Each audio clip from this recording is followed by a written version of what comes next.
How do you differentiate between lupus and Sjögren's disease in the clinical setting? Hello, this is Dr. Siddharth Damber, physician here at Chicago Arthritis and Regenerative Medicine, specialist in rheumatology and regenerative medicine. So, question posed to me was, what is the difference between lupus and Sjögren's syndrome? Let me give you the textbook kind of understanding difference, and then in real life, kind of what do you expect to see? In the textbooks, both of these are very well-defined conditions.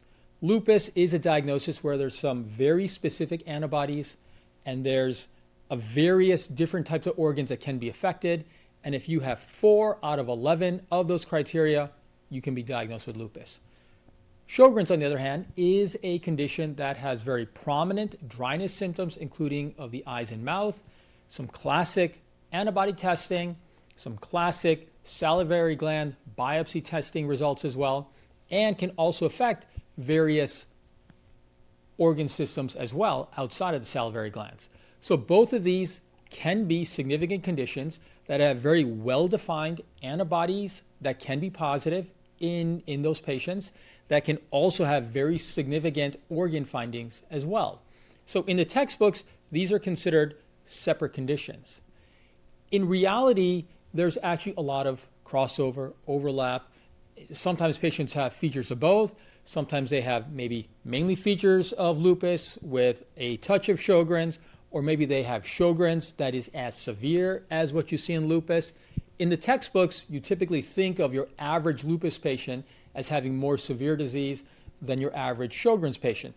Again, in reality, in clinical practice, you see patients that may have mild lupus or severe lupus, and you can see Sjögren's patients that have mild Sjögren's or super severe Sjögren's as well.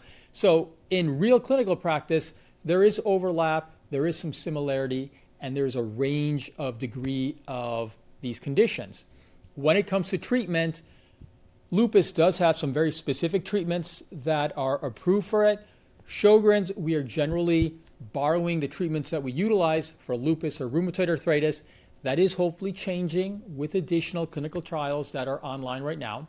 But these are considered different conditions, although there is enough overlap where sometimes there is some similarity, but for an appropriate rheumatologist, you can differentiate these and treat them separately and appropriately when needed.